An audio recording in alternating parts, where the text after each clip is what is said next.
mais uma conversa nossa. Dessa vez vamos falar sobre como unir o mercado ao produto. Na realidade, unir o mercado ao produto nada mais é do que comprar ou vender alguma coisa. Vocês sabem que existem três fatores fundamentais nessa história toda. De um lado é um produto, do outro lado é o cliente e do outro lado é a transação que junta uma coisa com a outra. Então, como é que você une o produto ao mercado? Através de uma transação de compra ou venda. O cliente, já falamos sobre isso, tá? Cliente mais produto é igual a transação. A transação, por sua vez, ela obedece a algumas regras básicas. E você compra e você vende baseado em determinados regulamentos ou determinadas leis tributárias que controlam o que é que você vai pagar de imposto ou o que é que você vai pegar de crédito de imposto. O imposto pode ser tanto debitado quanto creditado. De repente você tem alguma coisa que você pode receber de volta, em situações muito específicas. E de outro lado, nós temos as regras contábeis. O que são as regras contábeis? As regras contábeis são aquelas que organizam como é que nós registramos os bens, os direitos e deveres da empresa, os haveres da empresa, né? Aquilo que eu devo e aquilo que alguém me deve. Quando eu junto aquilo que eu devo com aquilo que alguém me deve e coloco os dois, um de cada lado, eles têm que ter o mesmo tamanho. Como eu sei que isso não acontece, não vai ter nunca, né? Ou eu vou vender mais, ou eu vou ter mais a dever, ou eu vou ter mais a receber. Aquilo que está faltando para equilibrar os dois, eu chamo de lucro ou prejuízo. Se eu tiver, por exemplo, um dinheiro a receber maior do que o dinheiro que eu tenho a pagar, essa diferença é o lucro que eu tenho. O inverso, quando eu tenho mais a pagar do que eu tenho a receber, o resultado é o prejuízo. Isso é uma coisa muito simples, foi criada por um monge veneziano chamado Luca Paciolo, em 1490 e qualquer coisa, não me lembro agora o nome, data exata, mas ele criou isso porque havia uma necessidade de controlar as rotas de comércio e a forma como o dinheiro e os bens fluíam de um para o outro. Isso naquela Veneza antiga. Bom, esse negócio é tão bem feito, é uma coisa tão bem bolada, que isso aí chama-se hoje de métodos das partidas dobradas. Isso é uma coisa tão interessante que permanece entre nós há centenas de anos depois que foi criado. Ninguém inventou nada diferente. Você pode mudar o imposto, você pode botar mais imposto, menos imposto, simplificar, mudar a forma de organização, você pode chamar uma empresa de simples ou de simples resumido, ou de lucro real ou lucro presumido. Você pode inventar a parafernália que você quiser, tá?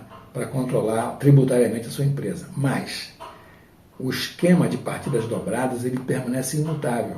Ele é uma coisa muito interessante.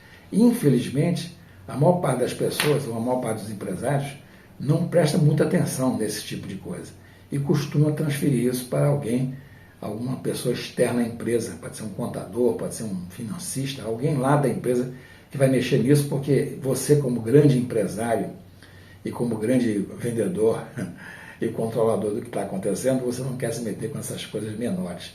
E isso é um erro muito grave porque você está abrindo mão do controle da própria alma da sua empresa, que é o dinheiro que flui para lá e para cá. Você está abrindo mão disso para que alguém faça isso por você. Isso é uma falha muito grande. Geralmente, quando acontece algum problema, já é tarde demais para resolver. Ou então provoca falhas terríveis. Tá? A gente vai falar sobre esse tipo de coisa, como é que uma contabilidade se organiza. Eu posso também falar alguma coisa sobre as regras legais. Mas o que eu disser vai ser uma coisa também que vai depender do tempo que nós estejamos vivendo. Quer dizer, nos últimos anos se criou uma série de recursos para organizar as empresas. O Simples Nacional, tributa lucro presumido, lucro real. Tudo isso aí tem como objetivo simplificar o controle tributário. Tá? O governo, de modo geral, as organizações que fiscalizam o dinheiro que você gasta ou que você recebe, elas são muito ávidas em querer controlar tudo o que você faz. E por isso elas inventam formas de controlar cada vez mais. E nós temos que nos defender disso, porque se a gente não prestar atenção nesses detalhes, também pode ser tarde demais quando a gente enfrenta um problema cuja solução a gente não conhece. Então eu já falei de duas coisas que são complicadas, de você deixar para depois ou de você deixar para terceiros resolverem. Uma delas é a contabilidade, como eu já falei, e a outra é o controle financeiro, o controle tributário, aliás, quer dizer, a parte fiscal das suas operações. Você pode chegar e dizer assim, mas esse negócio de fiscal é besteira, eu vou comprar sem nota, vou vender sem nota, vou fazer o que eu quiser e tal. Só que esse negócio de você vender e comprar sem obedecer a legislação existente pode até funcionar durante algum tempo, mas pode também trazer para você grandes problemas ao longo prazo, quando você finalmente for descoberto como um grande sonegador. E eu não conheço nenhum grande sonegador que tenha sobrevivido à sua sonegação. Ele vai sempre ser apanhado de alguma forma. Às vezes demora um pouco mais, às vezes demora um pouco menos, mas no final das contas ele termina caindo do cavalo. Porque existem regras e as regras têm que ser obedecidas. Quando eu faço a união do produto com o cliente, eu gero um arquivo sequencial, tá? Esse arquivo sequencial, que a gente chama de diário, é o nome como está dizendo, é o diário mesmo, tá? Quer dizer, o registro de todas as transações que a empresa fez para comprar ou para vender, seja lá o que for, tá? Esse diário, para cada elemento, para cada linha desse diário, ou para cada registro desse diário, você tem pelo menos de onde é que o dinheiro veio, para onde é que o dinheiro foi, quanto de dinheiro foi movimentado e a data e a hora certinha em que isso aconteceu. Estou falando de uma coisa bem simplificada, porque na realidade isso pode se tornar mais complicado do que isso, e às vezes mas o que eu estou falando aqui é o suficiente para vocês entenderem que o diário é uma coisa que deve ser essencialmente controlada e que ele tem que saber de onde é que o dinheiro vem, por onde é que o dinheiro foi, o valor, essas coisas todas. Como é que eu sei esse negócio de dinheiro vem, o dinheiro foi? Como é que eu sei disso? Porque existem destinos e origens do dinheiro. Esses destinos e essas origens, quer dizer, quais são os lugares prováveis de onde o dinheiro veio, ou para onde o dinheiro foi, elas estão estabelecidas e classificadas num plano de contas. E esse plano de contas nada mais é do que aquelas regras contábeis das partidas dobradas que eu mencionei agora há alguns minutos atrás. Tá? Você vê a importância disso. Se você errar nessa avaliação, você está correndo um risco muito grave de ir para o buraco. Com facilidade. Na boa, vai com Deus, porque não tem outro jeito de você fazer diferente, não. Uma outra coisa importante é o seguinte, geralmente, quando você compra e vende alguma coisa, tá? Esse controle, quer dizer, a empresa, o organismo dentro da sua empresa que controla essas transações, geralmente é chamado de financeiro. É o financeiro que faz isso. Então, o financeiro vê tudo que foi pago, tudo que vai pagar, tudo que foi recebido, ele vê tudo. Então, tem uma regra e um gatilho que eu não posso esquecer de dizer para vocês, que é o seguinte. Quando o nosso amigo financeiro compra ou vende alguma coisa e registra que vendeu ou que comprou, ele tem que usar a mesma linguagem que você usa para fazer a contabilização depois. Se a linguagem for diferente, se o cara do financeiro organizar as coisas da maneira que lhe é vontade na cabeça de fazer, você vai ter problema depois quando você quiser colocar isso na contabilidade. Porque a contabilidade, uma das coisas que ela faz é gerar os tais relatórios que o governo tanto precisa para controlar a sua atividade. Tá? Um deles mais famoso é o imposto de renda. Mas não é só imposto de renda, você tem imposto de produtos industrializados, se você for importador ou fabricante, você pode ter um imposto de circulação de mercadorias, o ISS, imposto sobre serviços, etc, etc, etc. PIS, COFINS e outras coisas mais. PIS, COFINS e outras taxas semelhantes como essas são equipamentos ou são sistemas que foram criados para extrair da operação de compra e venda coisas que devem ser aplicadas a nível social. Quer dizer, você pega o dinheiro do PIS e do COFINS e vai botar na saúde ou no transporte, lá onde seja. A gente sabe que no dia a dia talvez nem sempre isso aconteça, mas é para isso que esses outros produtos existem, essas outras taxas existem. Nós temos aí uma quantidade de impostos e taxas no Brasil que deve estar aí na faixa de uns 30 e poucos. Eu não me lembro agora de cabeça todas elas, mas são muitas. Tá? E algumas são absolutamente idiotas. Eu quero uma taxa dessa, né? Eu faço isso. Complicado. Então, quem está vendendo para cá, especialmente quem está vendendo do exterior para cá, fica surpreso ou tem grande dificuldade de entender o mecanismo de controle aduaneiro nosso. Né? Como é que, quando o material é importado, quais são as coisas que interferem nesse mecanismo de importação.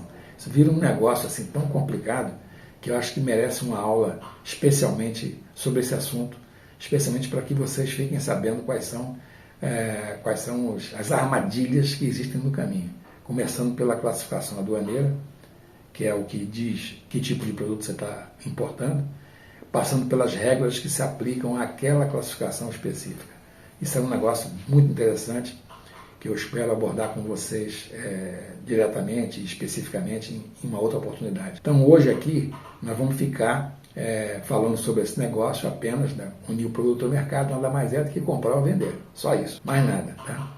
Não precisa saber muito mais do que isso, só saiba, e vou voltar a lembrar, faça a contabilidade bonitinho, contrate um contador para fazer isso para você, mas não deixe de acompanhar com rigor aquilo que está acontecendo, para você não ser surpreendido pelo impacto da perplexidade, como a gente fala sempre. Mesma coisa com a parte tributária. Chame alguém para fazer isso para você, mas acompanhe com detalhe aquilo que está acontecendo.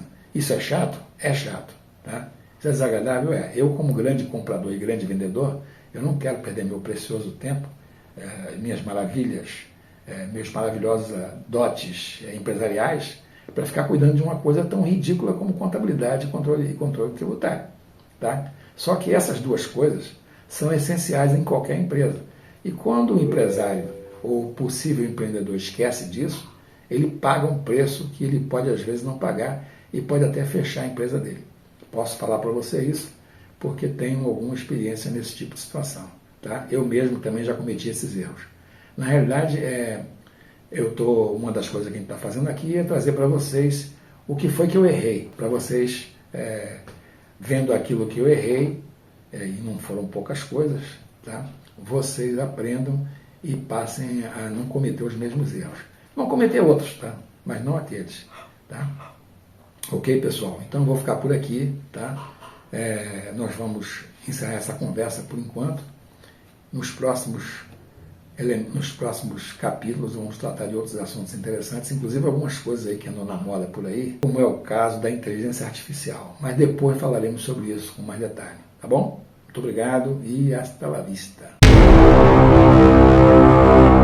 Oi, pessoal. Estou inaugurando aqui uma camiseta nova com a nossa marca, com a nossa logo, para que vocês fiquem sabendo com quem vocês estão lidando. A quem nós servimos com esses vídeos que nós estamos fazendo de empreendedorismo?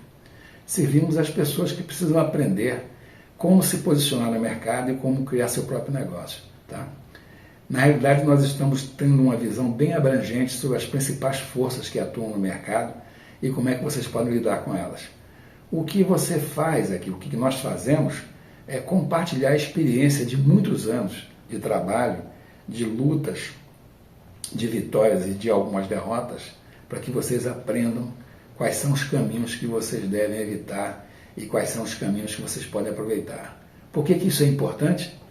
Porque muito raramente vocês vão encontrar no mercado alguém ou algum grupo que reúna informações sobre esse espectro tão amplo do segmento de mercado e que possa ser útil para vocês entenderem isso tudo de forma fácil e agradável, sem grandes mistérios. Ok? Nós estamos aqui para isso. Bom, antes que eu me esqueça, na descrição desse vídeo, na descrição dos vídeos, vocês vão encontrar um link para que você possa acessar a nossa página e adquirir um de nossos produtos físicos ou digitais.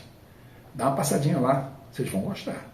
Ok, pessoal? Então, muito obrigado aí pela atenção de vocês e hasta la vista.